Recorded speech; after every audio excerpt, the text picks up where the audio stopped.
नमस्कार। BA second year का जो सर्कुलर आया है यूनिवर्सिटी का बीए सेकेंड ईयर के लिए जनरल इंग्लिश के लिए, तो उसमें सेकंड पेपर जो है आपका वो मल्टीपल चॉइस क्वेश्चंस बेस्ड होगा और आपको 100 क्वेश्चंस आएंगे, उसमें से 50 करने होंगे। तो लेकिन अभी मैं जो ये क्वेश्चन पेपर अपलोड कर रही हूँ ये आपका पुराना पेपर है और इसमें पहले भी 100 क्वेश्चंस ही होते थे तब, लेकिन आपको सारे करने होते थे। अब तो आपके पास चॉइस है। तो ये क्वेश्चंस आप देख लीजिए और जो आ चुके हैं पहले एग्ज़ाम्स में वो हमेशा इम्पॉर्टेंट ही रहते हैं क्वेश्चंस। तो मैं कुछ पेपर्स आपके लिए अपलोड कर रही हूँ। पहला पेपर ये देखिए। ये सबसे पहले ये जो 20 क्वेश्चंस हैं आपके लिए ये ईडियम्स पर बेस्ड हैं, तो आपको ईडियम का मीनिंग पता लगाना है। पहला है अ बेड ऑफ रोजेस, तो आपको सही मीनिंग बताना है। अ बेड ऑफ रोजेस का क्या मतलब होता है। ऑप्शंस हैं become responsible for, easy conditions of life, all powerful और डिफ़िकल्ट प्रॉब्लम। अच्छा, एक चीज़ और मैं ये आपको बताऊं कि ये जो होता है ये वाले पेपर या फिर जैसे ये इडियम्स हैं इसमें या वन वर्ड सब्स्टिट्यूशंस हैं या पंक्चुएशन जो भी है इस सिलेबस में, ये आपके लिए बहुत ज़्यादा इम्पोर्टेंट कॉम्पिटिशन्स के पर्पज़ से भी हो जाता है। तो ये जो पेपर है आपको आगे भी काम आएगा। इस पेपर में आपको खासी मेहनत करने की ज़रूरत है। सभी कॉम्पिटिशन्स में ये क्वेश्चंस ज़रूर आते हैं, तो इस पर ख़ास ध्यान दीजिएगा आप। तो अ बेड ऑफ रोजेस जैसा कि नाम से जाहिर है, आपने इडियम्स पढ़े भी होंगे कि रोजेस गुलाब होते हैं और बेड बिस्तर, तो गुलाबों का बिस्तर मतलब कि बहुत आराम की चीज़ हुई ना, बहुत अच्छी चीज़ हुई, बहुत आसान चीज़ हुई। अब जो ऑप्शंस हैं उसमें become responsible for, all powerful, easy condition of life और डिफ़िकल्ट प्रॉब्लम। तो आपको दिख ही रहा है कि यहाँ जो मैच कर रहा है इसका मीनिंग वो easy condition of life match कर रहा है कि जीवन की आसान परिस्थिति। तो जवाब भी हमारा यही है, C, easy condition of life. अब नेक्स्ट क्वेश्चन है at the 11th hour. Options हैं at the last time, between two difficult situations, be careful, to praise self. तो एट लास्ट टाइम बिल्कुल अंतिम क्षण में, बिटवीन टू डिफ़िकल्ट सिचुएशंस दो जो कठिन परिस्थितियां हैं उनके बीच में, बी केयरफुल सावधान होना, या फिर टू प्रेज सेल्फ अपनी तारीफ करना। तो एट द 11th आवर का मतलब होता है बिल्कुल लास्ट मोमेंट पे आना। जैसे आप लोग कभी कभी एग्ज़ाम में आते हैं ना, एग्ज़ाम शुरू ही होने वाला होता है तब आते हैं लास्ट मोमेंट पे, तो एट द 11th आवर होता है वो। तो इसका जवाब क्या हुआ, at the last time, A. Next question है build castles in the air. Options हैं हमारे पास in round about way, between two difficult situations, make plans that are unlikely to be realised, या फिर विदाउट अ डेफिनेट एम। तो build बनाना, castles किले, in the air हवा में किले बनाना। तो ये कौन लोग करते हैं, जो हमेशा इमेजिनेशन में रहते हैं, कल्पनाओं में रहते हैं, हवाई किले बनाते हैं। तो हमारा ऑप्शन इनमें से कौन सा ठीक है, मेक प्लान्स यानी योजनाएं बनाना, that are unlikely to be realised, जो कि रियलाइज का मतलब होता है यथार्थ होना, चरितार्थ होना। तो जो यथार्थ नहीं हो सकती, अनलाइकली मतलब जिनका होना संभव नहीं है। तो ये हमारा सही जवाब होगा, सी। नेक्स्ट क्वेश्चन है हमारा face to face. Face to face जैसा कि इसके मीनिंग से ही क्लियर है, मतलब चेहरे के सामने, आमने सामने। और options destroy, main problem, weep on the pass, या फिर कन्फ्रंटिंग। तो देखिए डेस्ट्रॉय मतलब कि नष्ट करना, मेन प्रॉब्लम मुख्य समस्या, और weep on the pass event पिछली घटनाओं पर रोना। तो ये तो इसका जवाब नहीं हुआ। कन्फ्रंट माने सामना करना, तो सामने होना फेस टू फेस होता है, तो इसका जवाब होगा D. Next, from hand to mouth, in a very poor position, got riddance, to be deceived, in all directions. तो हैंड हाथ से मुंह की ओर जाना, यानी आपके हाथ में पैसा आया और वो सीधा मुंह की ओर जा रहा है। इसका मतलब क्या हुआ कि आपके पास इतने पैसे नहीं हैं कि आप किसी और चीज़ पर खर्च कर सकें, सीधा आप सिर्फ मुंह की ओर ले जा रहे हैं, यानी भोजन खाने लायक आपके पास पैसे हैं कि बस पेट भर सकते हैं, इतना है। तो जाहिर सी बात है कि अगर आपके हाथ सिर्फ मुंह की तरफ जा रहे हैं तो आप बहुत गरीब हैं, और ऐसा आप में से कोई ना हो, ईश्वर करे। तो इसका जवाब है इन अ वेरी पुअर पोजीशन, बहुत गरीबी की, गुर्बत की अवस्था में होना, हैंड टू माउथ होता है। तो जवाब हुआ हमारा ए। इसके बाद नेक्स्ट क्वेश्चन है स्टैंड बाय। स्टैंड बाय का क्या मतलब होता है? सपोर्ट, ऑक्यूपाई, रिजेक्ट या फिर अटैक। तो स्टैंड बाय मतलब मैं तुम्हारे साथ खड़ा हूँ। तो जब आप किसी के साथ खड़े हैं, आप किसी से कहते हैं ना अपने दोस्तों से मैं तुम्हारे साथ खड़ा हूँ, तो आप क्या कर रहे होते हैं उसको? आप उसको रिजेक्ट नहीं कर रहे होते हैं, आप उसको अटैक नहीं कर रहे होते हैं, आप उसका सपोर्ट कर रहे होते हैं। तो इसका जवाब हुआ support. Next, run after, complete, extinguish, try to catch या फिर इनकर। तो रन आफ्टर मतलब किसी चीज़ के पीछे दौड़ना, और जब आप किसी चीज़ के पीछे दौड़ते हैं तो उसको पकड़ने की कोशिश कर रहे होते हैं। तो जवाब हुआ try to catch, C. Bring home, bring home घर लाना। ये घर लाना, इसका ईडियम्स में आपने देखा होगा कि जो वर्ड्स होते हैं उनका मीनिंग थोड़ा अलग ही होता है। तो अब यहाँ पर क्या है? Produce, as profit, to convince, show या फिर स्टार्ट सडनली।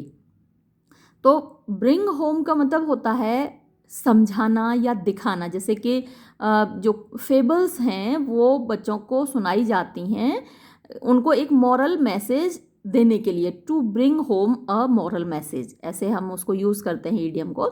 तो ब्रिंग होम का मतलब उनको एक कोई चीज़ दिखाने के लिए, शो करने के लिए। तो हमारा जवाब हुआ सी।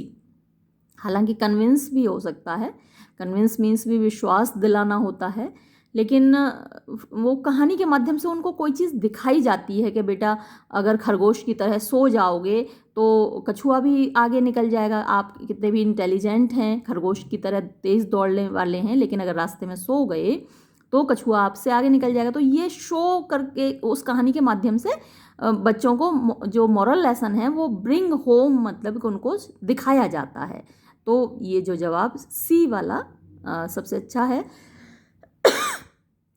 फिर है कैरी आउट, और ऑप्शंस हैं demand, enter by force, fail या फिर एग्जीक्यूट। तो कैरी आउट का मतलब होता है किसी आज्ञा का पालन करना, काम करना, किसी योजना को पूरा करना।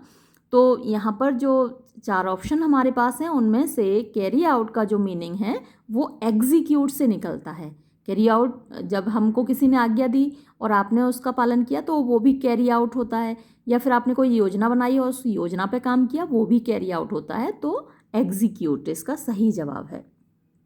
फिर है layout, maintain, invest, make arrangement या फिर बी केयरफुल। तो लेआउट मतलब व्यवस्था करना होता है, तो मेक अरेंजमेंट इसमें से सही जवाब है। फिर है फॉल बैक।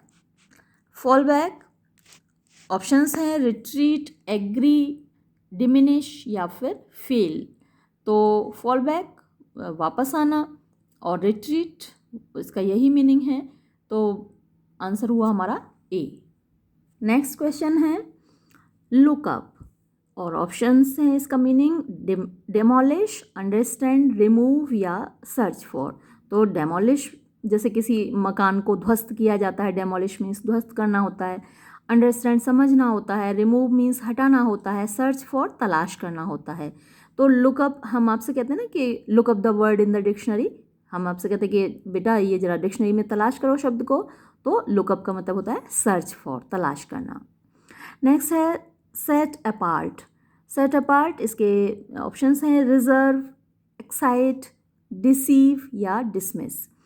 तो देखिए एक्साइट का मतलब उत्तेजित होना, डिसीव धोखा देना, डिसमिस मतलब रिजेक्ट कर देना, रिजर्व का मतलब होता है किसी चीज़ को बचा कर रख लेना, और सेट अपार्ट का भी मतलब होता है कि किसी चीज़ को बचा कर रख लेना। अपार्ट माने एक और, सेट रख देना। तो जो इसका मीनिंग हुआ वो ए, यानी कि रिजर्व कर लेना किसी चीज़ को। फिर है वर्कआउट, इसके ऑप्शंस हैं रिजेक्ट, सॉल्व, इन्फ्लुएंस या रिमूव। तो वर्कआउट, आपके सामने कोई समस्या होती है तो आप उसको वर्कआउट करते हैं, है ना। वर्कआउट करके क्या करते हैं, उसको सॉल्व करते हैं। तो आप जाहिर सी बात है कि बी इसका आंसर होगा, वर्कआउट मीन सॉल्व। फिर है सेट फोर्थ। ऑप्शंस हैं सपोर्ट, मेंटेन, डिक्लेयर या फिर अटैक। तो सेट फोर्थ वैसे तो शुरू करने के सेंस में भी आता है, किसी चीज़ को शुरू करना, यात्रा शुरू करना। लेकिन अब यहाँ पर ऐसा तो शुरू करने वाला तो कोई वर्ड ही नहीं दिया, ऑप्शन ही नहीं दिया। सपोर्ट से भी नहीं निकलता वो मीनिंग, मेंटेन से भी नहीं निकलता, अटैक से भी नहीं निकलता। सबसे ज़्यादा जो इसके नियर है अबाउट है सेट फोर्थ के, वो डिक्लेयर है ना। डिक्लेयर करके ही तो आप किसी चीज़ को शुरू करते हैं। तो सी इसका आंसर होगा। फिर है 16th, a hard nut to crack. Hard means कठोर, नट अखरोट, टू क्रैक तोड़ने के लिए। अब कठिन अखरोट तोड़ने के लिए तो क्या मीनिंग निकल रहा है, a problem difficult to solve in accordance with misfit in some danger. तो देखिए मीनिंग खुद ही बता रहा है अपने आप को, a problem difficult to solve, एक ऐसी कठिन समस्या जिसको मतलब सॉल्व करना आसान नहीं है, ऐसी problem. Fire and fury. Fire and fury, अब ऑप्शंस क्या हैं, to do the same, excitement, very few in number, forever. तो देखिए फायर आग, फ्यूरी गुस्सा, आग और गुस्सा जब आदमी के अंदर है तो क्या हुआ, एक्साइटमेंट, उत्तेजना हुई। तो जवाब हमारा हुआ बी। नेक्स्ट इडियम है हमारा अंडर लॉक एंड की। अंडर लॉक एंड की यानी ताले चाबी के अंदर कोई चीज़ रखी जाती है तो क्या होता है, with this purpose, difficult work, pleasures, under control. तो अक्सर हम बच्चों को कंट्रोल रखते हैं तो कहते हैं ना, इसके तो मम्मी पापा बड़े ताले चाबी के अंदर रखते हैं। या फिर कुछ आपने देखा होगा, हस्बैंड्स अपनी वाइफ को बहुत कंट्रोल में रखते हैं तो कहते हैं अरे वो आदमी तो अपनी वाइफ को बड़ी चाबी में, ताले में बंद करके रखता है। तो इसका मतलब ये नहीं कि वाकई में ताले चाबी के अंदर बंद कर के रखता है व्यक्ति, बल्कि उस पर उसको कंट्रोल करता है ना, उस पर नियंत्रण करता है। तो अंडर लॉक एंड की का मतलब हुआ अंडर कंट्रोल यानी नियंत्रण में। फिर है वाइंड अप। वाइंड अप के 4 ऑप्शन हमको दिए हैं, in every condition, rich, thinking, bring to an end. अक्सर जब एग्ज़ाम आप दे रहे होते हैं तो टीचर को कहते हुए सुना है, वाइंड अप कीजिए, टाइम ओवर हो रहा है, वाइंड अप कीजिए, टाइम ओवर हो रहा है, अक्सर टीचर्स बोलते हैं। तो वाइंड अप कीजिए मतलब कि ख़त्म कीजिए। तो अब ये ऑप्शन हमारा कौन सा सही हुआ, D, bring to an end यानी ख़त्म कीजिए, ख़त्म कीजिए। फिर है लास्ट जो ईडियम है यहाँ पर, योमेंस सर्विस। योमेंस सर्विस होता है कोई ऐसा कार्य जिससे कि किसी चीज़ को, किसी पॉइंट को, किसी मकसद को मदद मिलती है। तो अब देखिए ऑप्शंस हैं, to become victorious, wholeheartedly, excellent work या पावरफुल एड। अब यहाँ पर ये जो सी और डी ऑप्शन हैं इनमें थोड़ा सा क्लैश है। एक्सीलेंट वर्क बहुत अच्छा काम, ये भी ह्यूमन सर्विस होता है। पावरफुल एड ये भी ह्यूमन सर्विस होता है। तो आप जो यहाँ ऑप्शन लगाएंगे वो फिर पावरफुल एड पर लगा दीजिए, क्योंकि ह्यूमन सर्विस ऐसा काम जिससे किसी मकसद को मदद मिलती है। तो आप यहाँ डी ऑप्शन टिक कर दीजिए, डी सही आंसर होगा। हालांकि ये दोनों आंसर ही क्लैश कर रहे हैं। तो देखिए ये 20 क्वेश्चंस थे आपके ईडियम्स पर बेस्ड। अब जो नेक्स्ट 20 क्वेश्चंस होंगे वो वन वर्ड सब्स्टिट्यूशंस पर बेस्ड होंगे। तो आपको ये सेंटेंस दिया होगा और उसके लिए वन वर्ड बताना है। इसमें पहला क्वेश्चन है, a word having opposite meaning. एक ऐसा शब्द जिसका मीनिंग अपोजिट होता है, मतलब जिसका अर्थ उल्टा होता है। तो एंटोनिम, सिनोनिम, होमोनिम या फिर कैटलॉग। तो आपको मालूम है कि उल्टा मीनिंग जिसका होता है उसको हम क्या कहते हैं, विलोम शब्द। और विलोम शब्द को हम इंग्लिश में क्या कहते हैं, एंटोनिम। तो जवाब हमारा हुआ ए। नेक्स्ट क्वेश्चन है, एनिमल और plant which lives on another.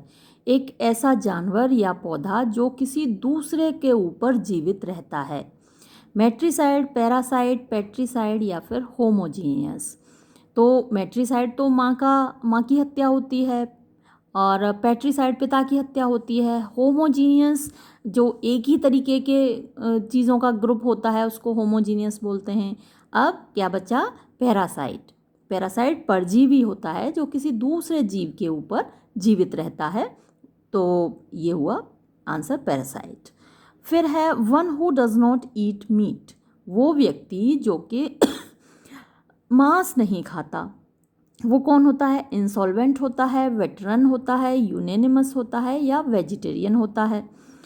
तो जो मांस नहीं खाता, इंसॉल्वेंट का मतलब होता है दिवालिया, तो ये जवाब नहीं हुआ। वेटरन का मतलब होता है जो किसी व्यवसाय का, किसी जॉब का बहुत अनुभवी व्यक्ति होता है उसको वेटरन बोलते हैं। यूनेनिमस का मतलब होता है एक मत होना। अब बचता है हमारा वेजिटेरियन, ये तो आपको पता ही था और ये आप सॉल्व भी कर देते। फिर आप कहोगे कि मैम बहुत टाइम लगाती हैं, लेकिन मैं टाइम इसलिए लगाती हूँ कि इन तीनों के मीनिंग आपके लिए जानना भी बहुत ज़रूरी था।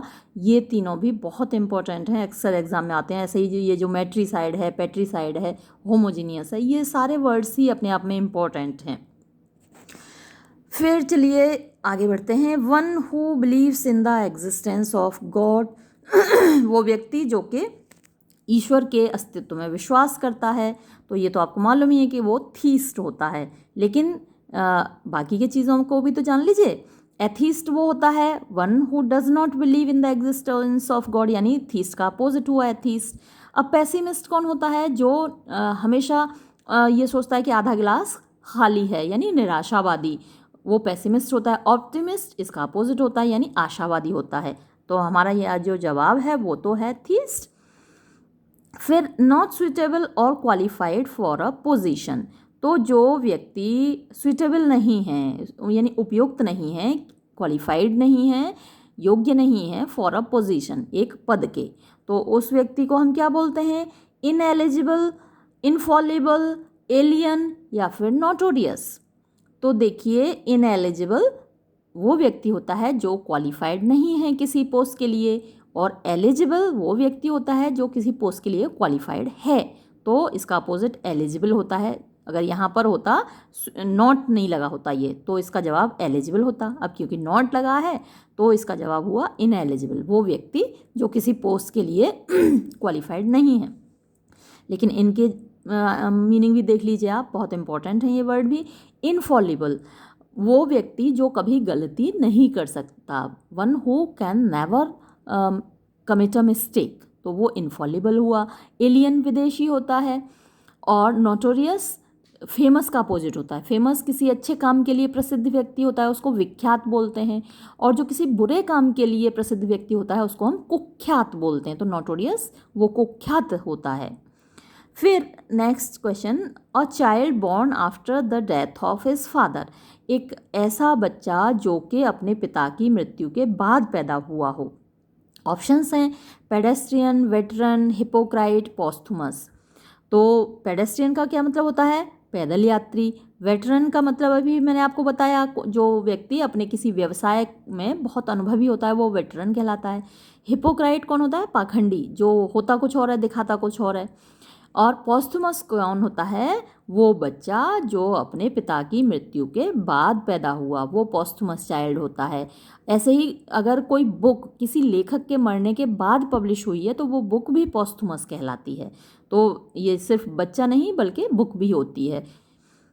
फिर है one who is present everywhere, one व्यक्ति हु इज़ प्रेजेंट जो उपस्थित होता है एवरीवेयर, हर जगह, तो उसको क्या बोलते हैं? ओमनी प्रेजेंट, ऑप्टिमिस्ट, ओमनिशियंट या फिर लिंग्विस्ट। तो अब ओमनी और प्रेजेंट, ओमनी मीन्स सब जगह, प्रेजेंट उपस्थित, तो जवाब तो इसका हो गया ए, ओमनी प्रेजेंट। लेकिन इनको भी जान लीजिए, ऑप्टिमिस्ट में बता चुकी हूँ, आशावादी। ओमनिशियंट कौन होता है? शियंट माने देखना होता है, तो ओमनिशियंट जो सब कुछ देख सकता है, one who can see everything, तो वो भी ईश्वर है ना, सर्वशक्तिमान, सर्वव्यापी और सब कुछ जानने वाला, तो सर्वज्ञ बोल सकते हैं इसका मीनिंग, सर्वज्ञ, सर्वज्ञानी वो भी बोल सकते हैं। तो ओमनिशियंट वही हुआ जो कि सब कुछ जानता है, ओमनिशियंट, और एक ओमनीपोटेंट हुआ। फिर लिंग्विस्ट, लिंग्विस्ट वो व्यक्ति होता है जिसको बहुत सारी भाषाएं आती हैं। अब नेक्स्ट क्वेश्चन है a man whose wife is dead, एक ऐसा व्यक्ति जिसकी पत्नी मर गई हो, और जिसका पति मर गया हो वो तो विधवा होती है ना, और तो उसको विडो बोलते हैं। अब ऐसा आदमी जिसकी पत्नी मर गई हो उसको नोटोरियस मीन्स कुख्यात होता है, तो वो नहीं बोलेंगे हम। विडोअर विधुर होता है वो व्यक्ति जिसकी पत्नी मर जाती है, तो ये ही सही आंसर है, इनको भी जान लीजिए। यूजोरर जो कि सूदखोर होता है, जो कि पैसा उधार देता है उस पर ब्याज लेता है, जैसा कि शाइलॉक के बारे में आपने अगर पढ़ा हो मर्चेंट ऑफ वेनिस, तो उसमें जो शाइलॉक था वो यूजरर था जो पैसे पर ब्याज लेता था। कैनिबाल वो होते हैं जो कि इंसानों का मांस खाते हैं, नरभक्षी होते हैं। तो चलिए ये हो गए, मीनिंग्स हो गए। फिर नेक्स्ट क्वेश्चन है a person who can not read और राइट, एक ऐसा व्यक्ति जो कि लिख पढ़ नहीं सकता, तो ये तो आपको पता ही होगा, वो व्यक्ति इलिटरेट कहलाता है, अनपढ़ कहलाता है। तो जवाब तो हमारा हुआ सी, लेकिन बाकियों की मीनिंग भी आप देख लीजिए। इररिपेयरेबल यानी जिसको रिपेयर नहीं किया जा सकता, जिसकी क्षतिपूर्ति नहीं की जा सकती, ऐसा नुकसान जिसकी क्षतिपूर्ति नहीं की जा सकती, तो इररिपेयरेबल कहलाता है वो। इनक्रेडिबल जिस पर विश्वास नहीं किया जा सकता, वो इनक्रेडिबल होता है। इलीगल जो लीगल नहीं है ना, वो इलीगल है। वैधानिक नहीं है, अवैधानिक होता है। फिर है a person who waste his money, एक ऐसा व्यक्ति जो कि अपने पैसे को बर्बाद करता है। स्पेंड थ्रिफ्ट हुआ, कंटेम्परेरी हुआ, पैट्रियट हुआ या मार्टिर हुआ, तो वो पैसे को बर्बाद करने वाला व्यक्ति स्पेंड थ्रिफ्ट कहलाता है, यानी जो कि फिजूल खर्च होता है, स्पेंड थ्रिफ्ट। बाकियों के मीनिंग देखिए, कंटेम्परेरी समकालीन होता है, पैट्रियट देशभक्त होता है, और मार्टिर शहीद होता है।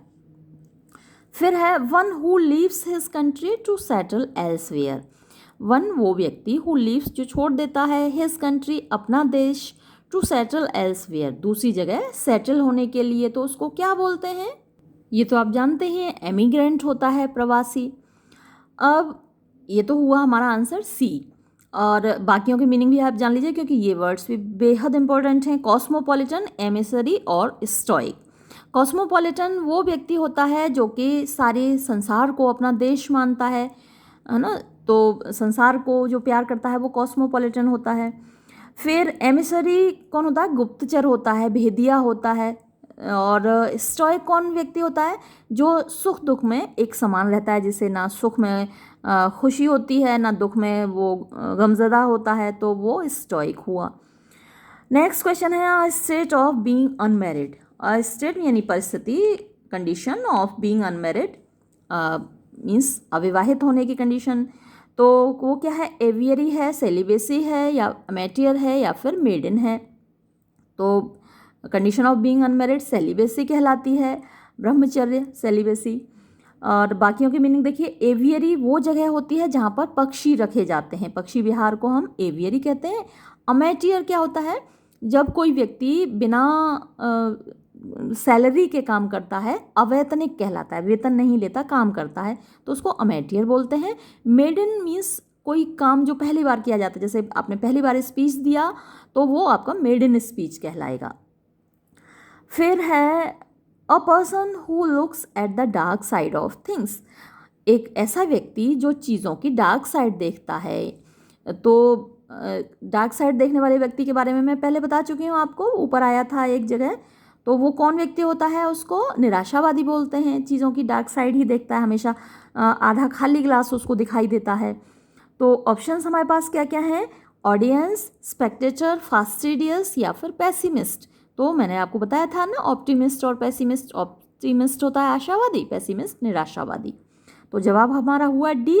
लेकिन ये जो बाकी वर्ड्स हैं, ऑडियंस होती है, दर्शक लोग होते हैं, स्पेक्टेटर भी दर्शक होते हैं, फास्टिडियस होता है वो व्यक्ति जो बहुत मुश्किल से खुश होता है, उसको खुश करना बड़ा मुश्किल है, तो वो तुनक मिजाज उसको हम हिंदी में बोलते हैं, इंग्लिश में उसको फास्टिडियस बोलते हैं।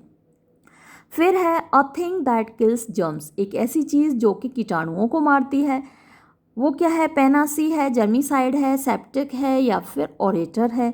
तो कीटाणुओं को मारने वाली चीज़ क्या होती है, जर्म्स को मारेगी तो जर्मीसाइड, CIDE साइड जहाँ होता है वहाँ हत्या होती है, तो साइड मीन्स हत्या हो गई, और जर्म्स तो हैं ही, तो जर्म्स को मारा तो जर्मीसाइड हो गई। फिर इन वर्ड्स को और देख लीजिए, पेनासी रामबाण औषधि होती है जो हर बीमारी का इलाज कर देती है। ऐसी दवा जो हर बीमारी का इलाज कर देती है उसको हम क्या कहते हैं, पेनासी इंग्लिश में कहते हैं, हिंदी में रामबाण औषधि कहते हैं। सेप्टिक वो व्यक्ति होता है जो हर चीज़ पर शक करता है। ऑरेटर बहुत अच्छा स्पीकर होता है, वक्ता होता है, सुवक्ता होता है, तो उसको हम ऑरेटर कहते हैं, जो व्यक्ति बहुत अच्छा भाषण देता है। A person who delivers a very fantastic speech, ये कह सकते हैं आप ऑरेटर। फिर है next, the place where fruit trees are grown, वो जगह जहाँ पर फलों के पेड़ उगाए जाते हैं। ऑर्चार्ड है, जंगल है, गार्डन है, पार्क है। तो जंगल में भी पेड़ होते हैं, गार्डन में भी पेड़ होते हैं, पार्क में भी पेड़ होते हैं, लेकिन फलों के पेड़ ऑर्चार्ड में होते हैं। तो जवाब हुआ हमारा A, orchard. A place of worship of the Jews, यहूदियों के पूजा करने की जगह क्या होती है? सिनेगॉग, फायर टेम्पल, मॉस्क या चर्च। तो ये जो चर्च है, चर्च तो क्रिश्चियंस का होता है, आपको मालूम है। मॉस्क मुस्लिम्स का होता है। फायर टेम्पल पारसियों का होता है। और सिनेगॉग ये यहूदियों का होता है। तो ज्यूज़ का प्लेस ऑफ वर्शिप हुआ सिनेगॉग, ये हमारा सही जवाब है। नेक्स्ट क्वेश्चन है, one who loves his country, एक व्यक्ति जो अपने देश से प्यार करता है। अपने देश से वैसे तो हम सभी को प्यार होता है, लेकिन हैं कुछ लोग जिनको कि अपने देश से प्यार नहीं होता है। तो खैर उनके बारे में नहीं पूछा, हमसे पूछा है कि जो व्यक्ति देश से प्यार करता है वो ट्रेटर कहलाता है, लवर कहलाता है, पैट्रियट कहलाता है या एपोस्टेट कहलाता है। तो जो देश से प्यार करता है वो व्यक्ति पैट्रियट कहलाता है, देशभक्त कहलाता है। तो हमारा जवाब हुआ सी। फिर है अ लिस्ट ऑफ बुक्स और थिंग्स, एक जो लिस्ट होती है किताबों की या चीज़ों की, तो उसको क्या कहते हैं? कैटलॉग कहते हैं, फेटलिस्ट कहते हैं, ऑनरेरी कहते हैं या बैचलर कहते हैं। तो किताबों की जो लिस्ट है या चीज़ों की जो लिस्ट है उसको हम कहते हैं कैटलॉग। तो जवाब हुआ हमारा A. Murder of one self, अपनी खुद की हत्या क्या कहलाती है? Widower, recluse, suicide, notorious. तो ये तो आप सबको मालूम ही है कि अपनी जो खुद की हत्या है वो सुइसाइड कहलाती है। नेक्स्ट है with one voice and mind, तो एक आवाज़ में बोलना, एक ही दिमाग से बोलना, एक ही तरीके से बोलना, एक राय में होकर बोलना, वो ट्रांसपेरेंट है, यूनेनिमस है, रिपेयरेबल है या रेक्लूज है। तो मैंने आपको पहले भी बताया था कि जब एक मत होता है तो वो क्या कहलाता है? यूनेनिमस कहलाता है। तो इसका जो सही जवाब है वो हुआ यूनेनिमस, यानी कि बी। तो ये 20 क्वेश्चंस थे आपके लिए वन वर्ड सब्स्टिट्यूशंस के। अब जो अगले 20 क्वेश्चंस होंगे वो होंगे पंक्चुएशन पर। तो पहला क्वेश्चन देखिए, what a lovely day. What a lovely day, तो आपको देखकर ही लग रहा है कि ये जो सेंटेंस है एक्सक्लेमेटरी सेंटेंस है। ऑप्शन हमको देखो, ए में एक्सक्लेमेटरी है, एक्सक्लेमेटरी मार्क है, बी में फुल स्टॉप है, सी में कॉमा है और डी में सेमीकोलन है। तो जब इस तरीके का सेंटेंस होता है तो उसके एंड में हम एक्सक्लेमेटरी मार्क लगाते हैं। तो जवाब हमारा हुआ ए। फिर next question, their friend said to the old man, उनके मित्रों ने बूढ़े आदमी से कहा, sit down and take rest. तो ये इनडायरेक्ट का सेंटेंस है और इनडायरेक्ट में यहाँ पर इन्वर्टेड कोमा में ये बंद होगा। तो their friend said to the old man, inverted comma यहाँ भी लगेगा, इन्वर्टेड कोमा यहाँ भी लगेगा। तो अब देखिए ए में भी कोमा दिया है लेकिन सिंगल इन्वर्टेड कोमा दिया है, यहाँ पर कोलन दिया है, और सी में डबल इन्वर्टेड कोमा दिया है, डी में अपोस्ट्रोफी मार्क दिया है। तो जब हम किसी की स्पीच को कोट करते हैं तो कोटेशन मार्क लगते हैं, कोटेशन मार्क में डबल इन्वर्टेड कोमा लगता है। तो हमारा जो यहाँ सही जवाब होगा वो सी होगा। फिर ही वेंट टू लंदन और blank space Rome and America, तो वो लंदन, रोम और अमेरिका गया। तो लंदन के बाद क्या लगेगा? कोमा लगेगा। तो हमारा जो सही जवाब है वो है बी। फिर है read what you have written, don't just pass it on. तो यहाँ ब्लैंक स्पेस में क्या आएगा? रीड मीन्स पढ़ो जो तुमने लिखा है, और don't just pass in on मतलब कि केवल इसको आगे मत बढ़ा दो, पढ़ो जो तुमने लिखा है। फिर तो यहाँ पर क्या आएगा, यहाँ पर देखिए अगर हम यहाँ पर फुल स्टॉप लगाते हैं तो डोंट का डी कैपिटल होना चाहिए, है ना। तो अब ए नहीं हो सकता, यहाँ पर फुल स्टॉप नहीं लग सकता। फिर कोमा लगाने से बात नहीं बनेगी, क्योंकि ये बात जो read what you have written, ये एक तरीके से यहाँ पर ख़त्म हो गई बात। और एक्सक्लेमेटरी मार्क नहीं लगेगा, क्योंकि ऐसा तो कोई आश्चर्यजनक बात इसमें है ही नहीं, एक्सक्लेमेटरी सेंटेंस ये है नहीं। अब यहाँ लगेगा डी में जो दिया है सेमीकोलन। सेमीकोलन क्या काम करता है, जहाँ बात ख़त्म भी हो जाती है लेकिन सेंटेंस पूरी तरीके से ख़त्म नहीं होता, आधी बात ख़त्म हो गई तो वो सेमीकोलन होता है। तो यहाँ पर जो काम करेगा वो सेमीकोलन काम करेगा। तो हमारा जो जवाब होगा वो होगा D, read what you have written semicolon, don't just pass it on. जो तुमने लिखा है उसको पढ़ो, केवल इसको आगे मत बढ़ा दो। फिर है राजधानी is a fast moving train. तो यहाँ खाली जगह में क्या आएगा, फास्ट और मूविंग के बीच में डैश आएगा, कोलन आएगा, सेमीकोलन आएगा या कॉमा आएगा। तो फास्ट और मूविंग को जोड़ेगा कौन, जोड़ेगा डैश। जोड़ने का काम तो डैश करता है ना, ये जो हाइफन बोलते हैं इसको, जब ये जोड़ता है ना चीज़ों को तब इसको हम हाइफन बोलते हैं। चिन्ह तो एक जैसा ही होता है, लेकिन ये फंक्शन के आधार पर डिसाइड होता है कि ये यहाँ पर डैश है या हाइफन है। तो ये यहाँ पर हाइफन, ये ए यहाँ पर यूज़ होगा। फिर नेक्स्ट सेंटेंस है the truth is and you probably know it, we can do without you. तो अच्छा, ये जो पंक्चुएशन वाले ना, इनमें आप मीनिंग निकालने की पहले कोशिश किया कीजिए, तो पता चल जाता है कि यहाँ पर कौन सा पंक्चुएशन मार्क आएगा। तो अब देखिए इस सेंटेंस का भी जब आप मीनिंग निकालेंगे तो आपको पता चल जाएगा कि क्या आएगा। द ट्रूथ इज सच है, and you probably know it, और आप संभवतः इसको जानते हो। We can do without you, हम तुम्हारे बिना काम नहीं कर सकते। अब ये एक ही सेंटेंस है पूरा, है ना। तो ये जो बात है the truth is we can do without you, सच ये है कि हम तुम्हारे बिना काम नहीं कर सकते। तो सेंटेंस ये है पूरा। अब इसके बीच में ये बात घुसाई गई है कि और तुम इस बात को संभवतः जानते हो। तो बीच में जो बात डाली गई है उसको या तो हम यहाँ कोमा लगाते और यहाँ भी कोमा लगाते, दो कोमा हमारे पास होते। और दो कोमा वाला तो मुझे यहाँ दिख नहीं रहा ऑप्शन, यहाँ दो डैशेस हैं और यहाँ पर एक कोमा है, एक सेमीकोलन है, यहाँ पर सिर्फ सेमीकोलन है। सिर्फ सेमीकोलन से कैसे काम चलेगा, यहाँ पर दो फुल स्टॉप हैं। तो इनमें से कोई भी काम नहीं करेगा, जो काम करेगा वो यहाँ पर ये डैश काम करेगा। तो एक डैश यहाँ लगेगा, एक डैश यहाँ लगेगा, तो इन दोनों डैशेस के बीच में ये बात आ जाएगी and you probably know it. यहाँ पर तो ये पंक्चुएशन है, वैसे ये एक लिटरेरी डिवाइस भी है, इसको पेरेंथीसिस बोलते हैं। शायद मैंने आपको कभी पढ़ाई भी हो लिटरेरी डिवाइसेस में, ये पेरेंथीसिस भी है, लेकिन यहाँ पर तो आप इसको पंक्चुएशन में ही पढ़ेंगे। तो यहाँ ये दोनों जगह डैश आएगा। फिर नेक्स्ट क्वेश्चन है Mary blank space father came back from a long tour. तो मैरी के पिता एक लंबे टूर से वापस आए। तो अब आपने मीनिंग निकाल लिया तो आपको पता चल ही गया कि यहाँ पर एपोस्ट्रोफी लगेगा, मैरीज फादर। फिर है डू यू स्पीक इटालियन, क्या तुम इटालियन बोलते हो। तो क्वेश्चन हुआ, जाहिर सी बात है कि क्वेश्चन है तो क्वेश्चन मार्क आएगा। तो हमारा सही जवाब होगा C. Well how do you do, तो वेल कैसे हो तुम।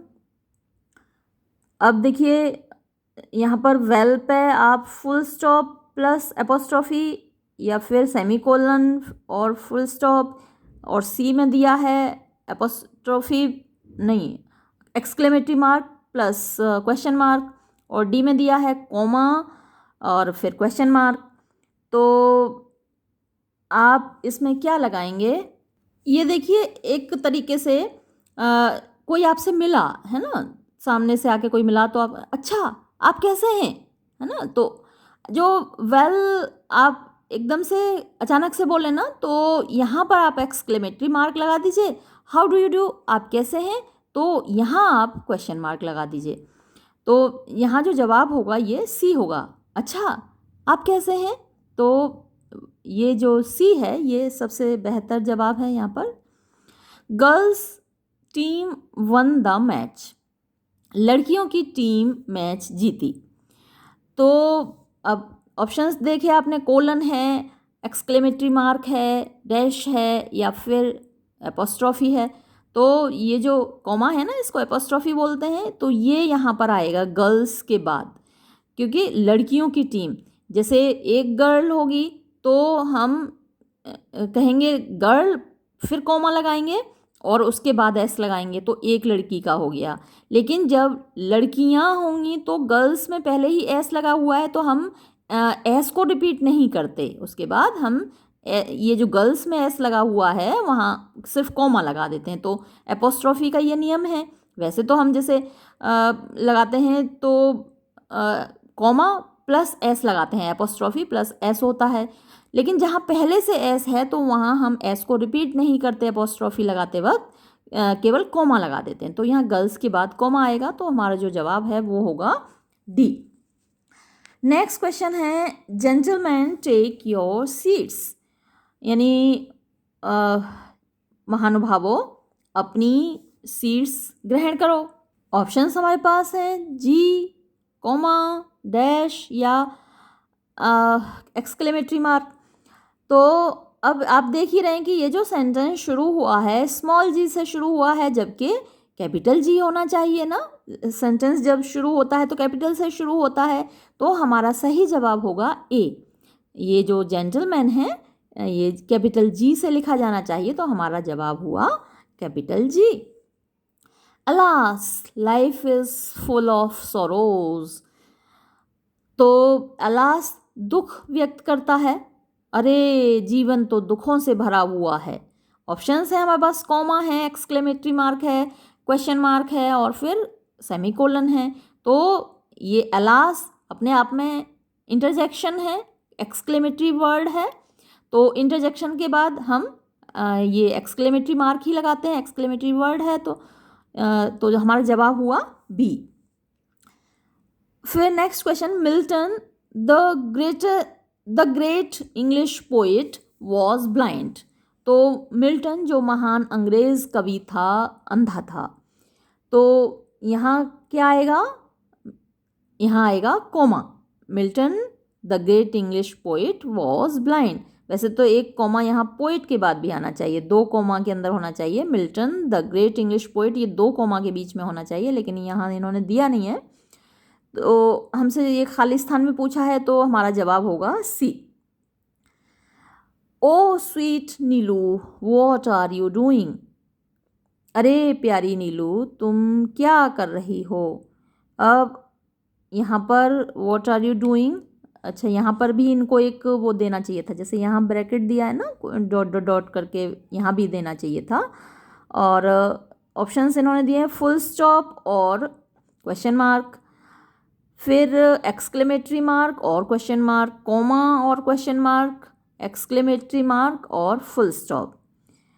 तो देखिए ओ स्वीट नीलू, तो ये तो हुआ एक्सक्लेमेटरी, तो यहाँ आएगा एक्सक्लेमेटरी मार्क। और व्हाट आर यू डूइंग, तुम क्या कर रही हो, ये हुआ क्वेश्चन, इंटरोगेटिव सेंटेंस है, तो यहाँ पर आएगा क्वेश्चन मार्क। तो ये जो बी ऑप्शन है ये यहाँ पर सही है। फिर है our friend said to the old man, हमारे दोस्तों ने बूढ़े आदमी से कहा sit down and take rest, बैठ जाओ और आराम करो। अब देखिए इन्होंने वो ही नहीं दे रखा कि कहाँ पर क्या लगेगा, इस तरीके से देना चाहिए ना ब्रैकेट में dot dot dot.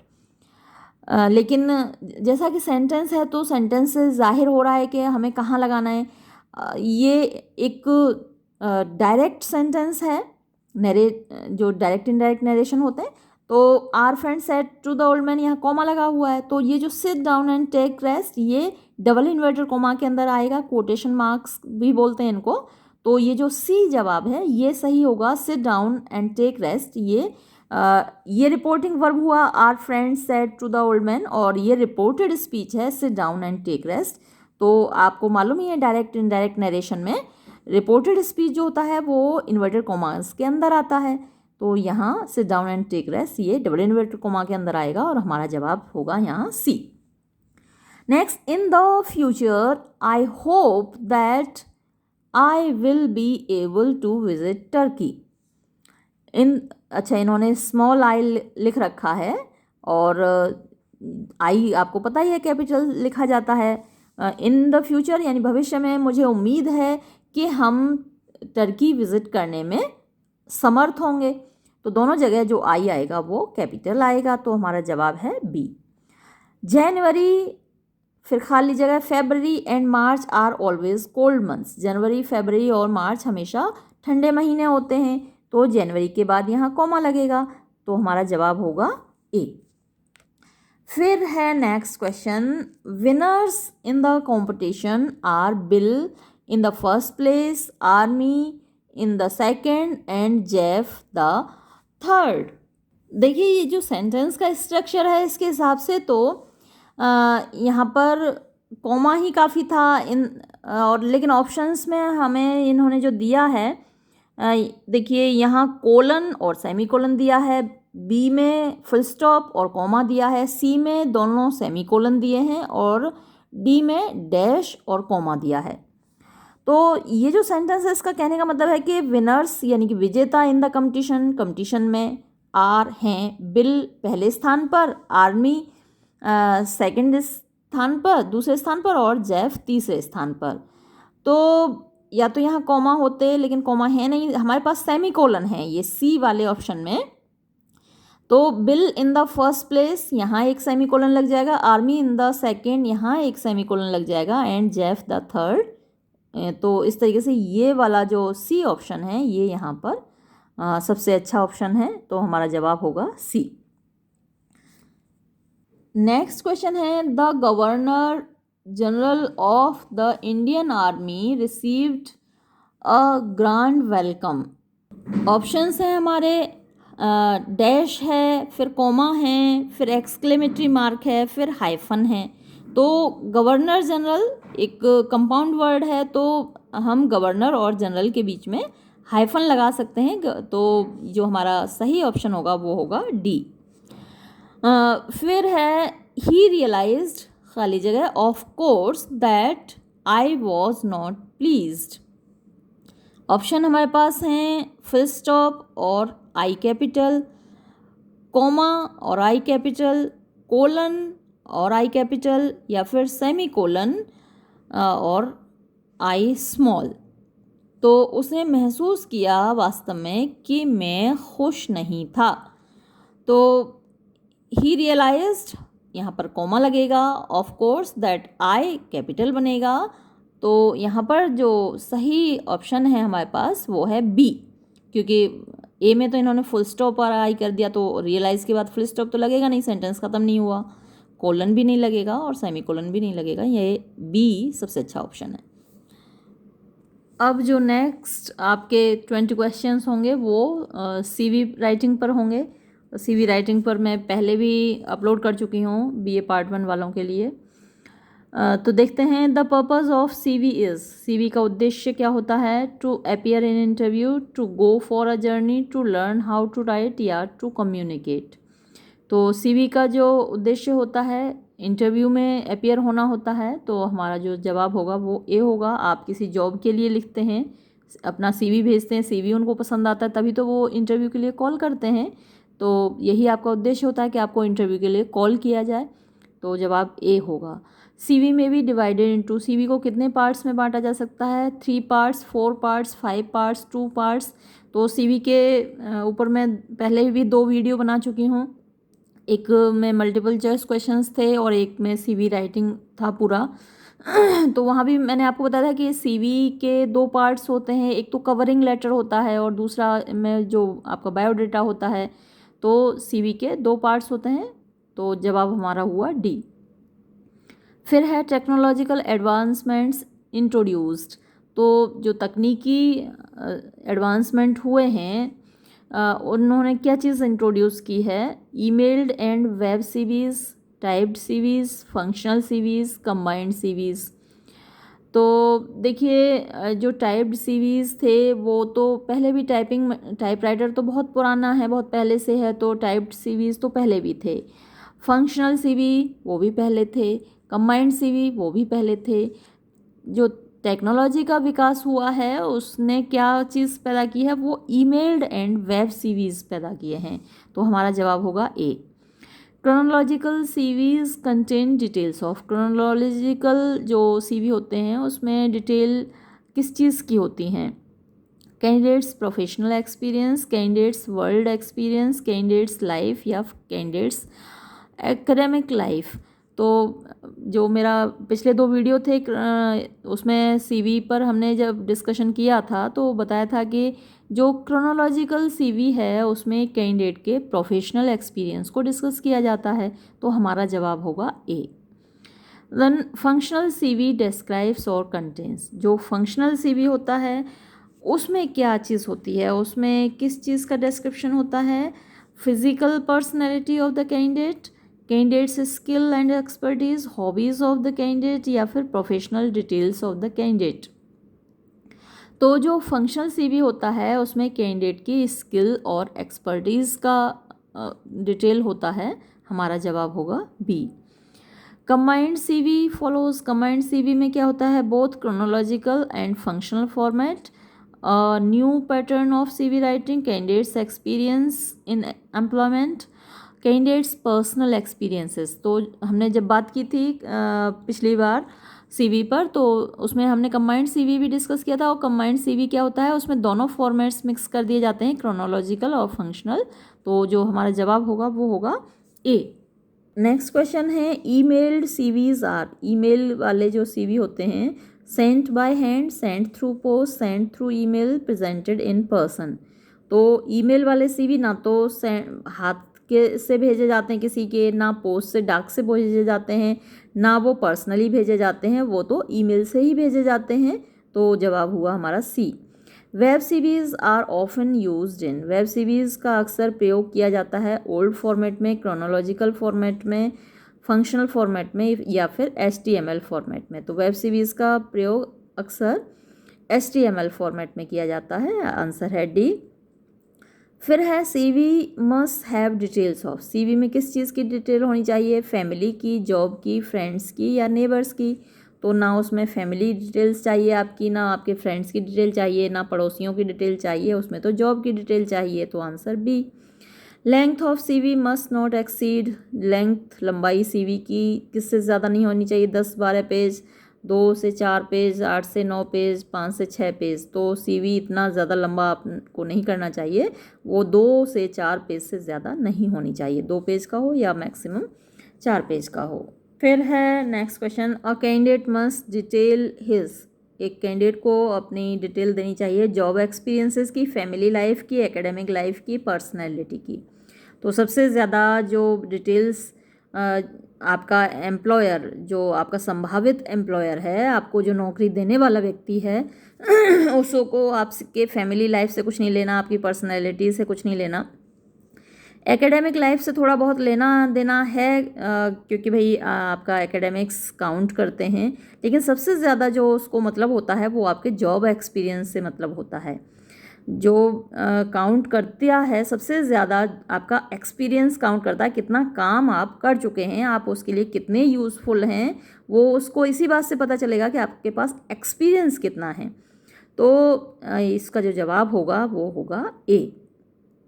Functional CVs are useful for A. Functional CV उपयोगी हैं किसके लिए? फ्रेशर्स के लिए, इनएक्सपीरियंस पर्सन के लिए, हाउसवाइफ के लिए या इलिटरेट के लिए। तो हालांकि जो इनएक्सपीरियंस पर्सन है और फ्रेशर है दोनों का एक ही मतलब है, तो अब आप इसमें फ्रेशर पर निशान लगा दीजिए। जो फंक्शनल सीवीज़ हैं वो फ्रेशर्स के लिए, जिन्हें अभी जॉब का एक्सपीरियंस नहीं है, उनके लिए ज़्यादा उपयोगी होते हैं। Disadvantage of a chronological CV is. एक जो क्रोनोलॉजिकल सीवी है उसका डिसएडवांटेज, उसका नुकसान क्या है? Family problems are made obvious. तो जो परिवार की समस्याएं हैं वो उसमें दिख जाती हैं। Job gaps are made obvious. जो क्रोनोलॉजिकल सीवी है उसमें क्या है, आप लेटेस्ट से शुरू करते हैं और अपना जॉब एक्सपीरियंस बाद तक का बताते जाते हैं। तो उसमें क्या होता है कि जॉब गैप्स आपके दिख जाते हैं कि कितनी कितनी बार आपने जॉब छोड़ा है, कितना गैप रहा है, तो ये इसका डिसएडवांटेज है बी वाला, job gaps are made obvious. अब question number 74, by submitting CV a candidate, यानी एक सीवी सबमिट करके candidate promotes himself, focuses his domestic life, focuses on his academic qualifications and job experiences, highlights his creativity. तो C सही जवाब है कि वो अपने एकेडमिक क्वालिफिकेशन और जॉब एक्सपीरियंस पर फोकस करता है। नेक्स्ट क्वेश्चन है, सीवी मस्ट हैव, सीवी में होना चाहिए लॉन्ग डिस्क्रिप्शन होना चाहिए, सुइटेबल हेडिंग्स होनी चाहिए, ग्रामेटिकली करेक्ट सेंटेंसेस होने चाहिए, या फिर वेल पंक्चुएटेड फ्रेजेस होनी चाहिए। तो एक सीवी में ग्रामेटिकली करेक्ट सेंटेंसेस होना चाहिए, हमारा सही जवाब है सी। नेक्स्ट क्वेश्चन है, email CVs must be sent as, तो ईमेल वाले जो सीवी हैं वो कैसे भेजे जाने चाहिए? ए लेटर, एक लेटर की फॉर्म में, ए फाइल, एक फाइल की फॉर्म में, एन अटैचमेंट, एक अटैचमेंट की फॉर्म में, या फिर पैराग्राफ, एक पैराग्राफ की फॉर्म में। तो आप कवरिंग लेटर लिखते हैं, किसी को एम्प्लॉयर को अपने को मेल भेजेंगे तो उसमें एक कवरिंग लेटर लिखेंगे और उसके साथ अटैचमेंट में आप सीवी लिखेंगे। तो आपने देखा होगा मेल के साथ अटैचमेंट रहता है, तो अटैचमेंट में सीवी होगा। तो हमारा जो जवाब होगा वो होगा सी। नेक्स्ट क्वेश्चन है, वाइल राइटिंग सीवी, सीवी लिखते वक्त a candidate must look at it, एक कैंडिडेट को इसको देखना चाहिए from his own point of view, अपने दृष्टिकोण से, from families point of view, परिवार के दृष्टिकोण से, from job opportunities point of view, यानी जॉब अपॉर्चुनिटी के दृष्टिकोण से, from employers point of view, या फिर एम्प्लॉयर के पॉइंट ऑफ व्यू से। तो जब आप सीवी लिख रहे हों तो अपने दृष्टिकोण से या अपने परिवार के दृष्टिकोण से ना लिखें, बल्कि आप अपने जॉब एम्प्लॉयर के पॉइंट ऑफ व्यू से लिखें, क्योंकि उसको अगर अच्छा लगेगा तो ही तो वो आपको काम पे रखेगा। तो उसको ध्यान में रखते हुए आप अपना सीवी लिखें। ये दूसरे का पॉइंट ऑफ व्यू समझना हालांकि बड़ा मुश्किल होता है, लेकिन अगर आप एक बार समझने लगते हैं दूसरे का पॉइंट ऑफ व्यू तो आप अपने लाइफ में बड़े सक्सेसफुल रहते हैं। तो एम्प्लॉयर का पॉइंट ऑफ व्यू आपको समझना होता है। तो सही जवाब है हमारा डी। फिर है, chronological CV is the most, तो जो क्रोनोलॉजिकल सीवी है वो सबसे ज़्यादा अनकॉमन है, कॉमनली यूज्ड है, अनपॉपुलर है, या फिर बैकडेटेड है। वो ये जो क्रोनोलॉजिकल सीवी है ये मोस्ट कॉमनली यूज्ड है, सबसे ज़्यादा प्रयोग किया जाता है। तो हमारा जवाब होगा बी। फिर है, functional CV is beneficial for दोस्त, जो फंक्शनल सीवी है वो उनके लिए बेनिफिशियल है, लाभदायक है, never want to change job, जो कभी जॉब छोड़ना नहीं चाहते, बदलना नहीं चाहते, not interested in doing job, job करने में इंटरेस्टेड नहीं है, जो इंटरेस्टेड ही नहीं है तो फिर सीवी बना के ही क्या करेंगे, तो ये तो वैसे ही निकल गया। चेंज जॉब फ्रीक्वेंटली, अक्सर अपने जॉब बदलते हैं। आर अनप्रोफेशनल, अनप्रोफेशनल हैं तो उनको तो फिर कुछ ज़रूरत ही नहीं है, तो ये दोनों तो ऐसे ही आउट हो गए। अब बचते हैं never want to change job या फिर चेंज जॉब फ्रीक्वेंटली। तो भाई जो कभी चेंज करना नहीं चाहते जॉब, तो उनको भी एक तरीके से ज़रूरत नहीं है, एक जॉब में लगे हुए हैं तो ठीक है। लेकिन जो जॉब फ्रीक्वेंटली चेंज करते हैं उनको सीवी, फंक्शनल सीवी चाहिए होता है। तो ये हुआ सी। और ये हुआ 80th क्वेश्चन। हम तो सोच रहे थे 100 होंगे, इसमें 80 क्वेश्चंस ही हैं इस पेपर में। Web CVs are effective if, जो वेब सीवीज़ हैं वो प्रभावशाली होते हैं यदि the candidate is a teacher, the candidate is applying for multimedia web designing, the candidate is applying for administrative job, the candidate is applying for medical job. तो अगर candidate multimedia या web designing के लिए apply कर रहा है तो उसके लिए वेब सीवीज़ सबसे ज़्यादा प्रभावशाली होते हैं। अच्छा, ये जो क्वेश्चंस हैं ये मेरे पिछले वीडियो में भी इंक्लूडेड थे, जो मैंने बीए पार्ट 1 के लिए बनाया था, और यहाँ भी ये सारे क्वेश्चंस आ गए हैं। इससे पहले जो सीवी पर मैंने वीडियो बनाया था वो एक डिटेल्ड वीडियो भी है, तो आप चाहें तो उसको भी देख सकते हैं। तो ये क्वेश्चन पेपर यहीं समाप्त हुआ। तो आपके लिए जो अभी क्वेश्चन पेपर आएगा उसमें तो 100 क्वेश्चंस होंगे, और आपके पास चॉइस भी होगी, आपको सिर्फ उसमें से 50 करने होंगे। लेकिन आप देखिएगा, सोच समझ कर कीजिएगा, उस क्वेश्चंस को चूज़ कीजिएगा। यहाँ हमारे पास 80 क्वेश्चंस ही हैं इस क्वेश्चन पेपर में। तो इसके बाद मैं अगला क्वेश्चन पेपर आपके लिए फिर अपलोड करूँगी, तो देखते हैं उसमें कितने होते हैं। मेरे ख्याल से उसमें भी 80 ही होंगे, क्योंकि कोरोना के बाद आपका ये पैटर्न चेंज हुआ है। कोरोना से पहले जो क्वेश्चन पेपर आता था वो मल्टीपल चॉइस क्वेश्चन बेस्ड एक पेपर जब आपका बनता था तो वो 80 क्वेश्चंस का ही होता था। अभी कोरोना पीरियड में आपका ये पैटर्न चेंज हुआ है। तो चलिए मिलते हैं अगले वीडियो में, और ये वीडियो हम यहीं समाप्त करते हैं। धन्यवाद।